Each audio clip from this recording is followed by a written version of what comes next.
बिस्मिल्लाहिर्रहमानिर्रहीम। अस्सलाम वालेकुम। आप देख रहे हैं चैनल दी पॉइंट और मैं वहीद अजीज़ आपसे मुखातिब हूँ।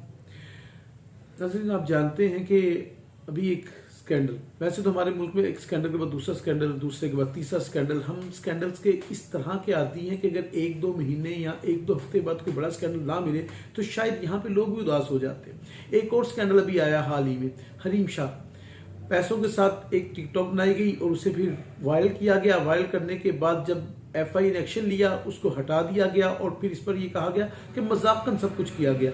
याद रखें, इस सारी चीज़ को समझने के लिए थोड़ा सा माजी भी जाना पड़ेगा।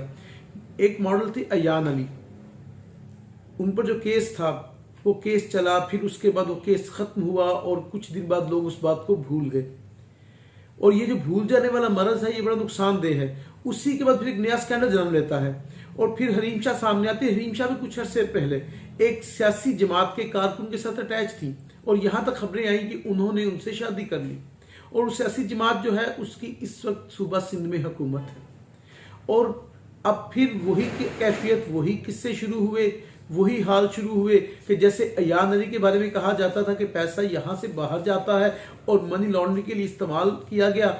अब हरीम शाह भी किसी ऐसे ही मामले का एक हिस्सा है और मैं ये कहूँगा हरीम शाह एक मोहरा है। बुनियादी तौर पर पस मंजर में कुछ और है, जो हमें सामने दिखाई दे रहा है वो बड़ी सतही सी बात है।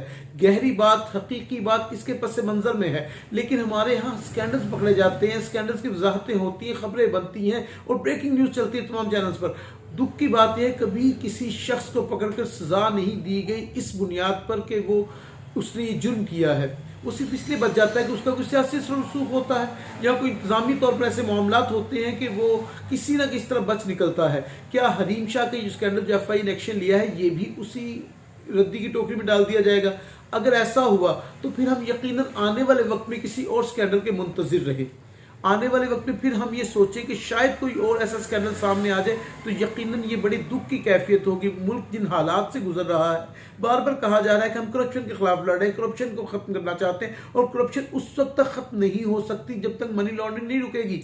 और मनी लॉन्ड्रिंग के लिए मुख्तलिफ ज़राए जो इस्तेमाल करते हैं उसके पीछे जितने भी मुहर्रिकात हैं, जितने भी लोग हैं, उन्हें कैफरे किरदार तक पहुँचाना यकीनन हाकिमाने वक्त की जिम्मेदारी होती है। उन इदारों की जिम्मेदारी है जिन्हें इस मुल्क की सिक्योरिटी फ्राहम की गई है, हर तरह से सिक्योरिटी। अब सिर्फ ऐसा नहीं कि सरहदों की हिफाजत करना, बल्कि इस मुल्क की जो मुआशी कैफियत है उसको संभालने के लिए भी यहाँ के इदारों को मुतारिक होना पड़ेगा।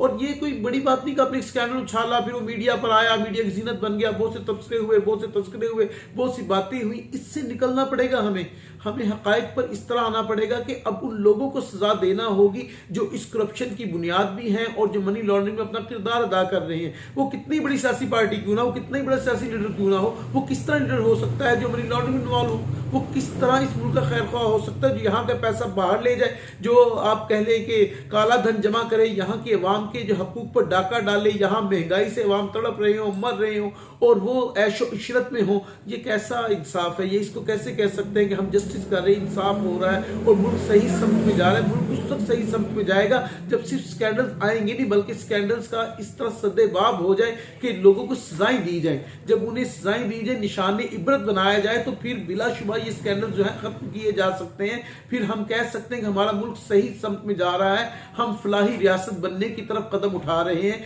अगर यही हुआ कि बड़े लोग जो हैं वो बड़ी बड़े जुर्म करके भी वो सजाओं से बचते रहे, तो इसका मतलब ये हुआ कि फिर तो आम आदमी सिर्फ छोटे छोटे जुर्म पर जेलों में बंद हो और बड़े लोग जो हैं वो जुर्म भी फख्र के साथ करें और फिर खुद वायरल भी करें उसे, और वायरल करने के बाद कानून का भी मजाक उड़ाएं, अवाम का भी मजाक उड़ाएं, निज़ाम का मजाक उड़ाएं और फिर भी वो पारसा बन जाए। तो ये कोई इंसाफ की बात नहीं है या कोई ये तरतीब नहीं है। ये जितना कुछ हुआ जो हरीम शाह का ये है, ज़राए बड़ा वाज़े बताते हैं बात कि इसके पीछे कुछ ऐसे मुहर्रिकात मौजूद हैं जिनका ताल्लुक ताने बाने जो है वो मनी लॉन्ड्रिंग से मिलते हैं। और ये पहला वाकया नहीं है, इससे पहले मैंने अयान अली का जिक्र किया कि अयान अली ने भी ऐसा ही था मामला और बाकायदा तौर पर वो अदालत तक गई भी, लेकिन फिर उस केस को किस तरह समेटा गया, किस तरह लपेटा गया, वो सब कैसे खत्म हुआ, ये सारे लोग जानते हैं। क्या ये मामला जो हरीम शाह वाला है इसे भी एक मजाक समझकर ختم کر دیا جائے گا۔ یہ قوم کے ساتھ مذاق نہیں ہوگا کیا اگر اس کو کیفر کردار تک نہیں پہنچایا جاتا؟ ایک ایسی خاتون اپنے ساتھ رکھ کر ٹک ٹاکر ہے اور پیسے رکھ کر اور وہ ویڈیو بنائے اور اس کے بعد وہ ویڈیو وائرل ہونے کے بعد جب کوئی ادارہ ایکشن لے اور وہ کہہ دے کہ میں نے تو یہ سب کچھ مذاق میں کیا تھا،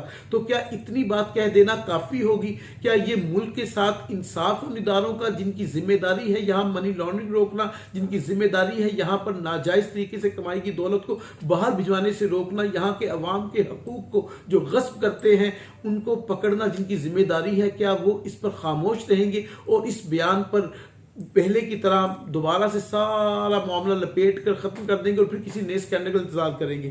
تو یہ درست نہیں ہے۔ یقیناً حریم شاہ ایک عام سا مہرہ ہے، اس کے پیچھے جو کوئی بھی ہے یہ سب لوگ جانتے ہیں کہ منی لانڈرنگ کہاں سے ہوتی ہے، اومنی گروپ کو بھی لوگ جانتے ہیں، دیگر باتوں کو بھی لوگ جانتے ہیں۔ تو اس کی مکمل تحقیق ہونی چاہیے اور تحقیق کے بعد اداروں کو چاہیے کہ صرف تحقیق نہ کریں بلکہ ان لوگوں کو سزا دیں، وہ کتنا ہی طاقتور کیوں نہ ہو، وہ ملک کے قانون سے طاقتور نہیں ہو سکتا، اور اگر خدا نخواستہ کوئی ملک کے قانون سے طاقتور ہو تو پھر ریاست کی سالمیت کو خطرہ شروع ہو جاتا ہے۔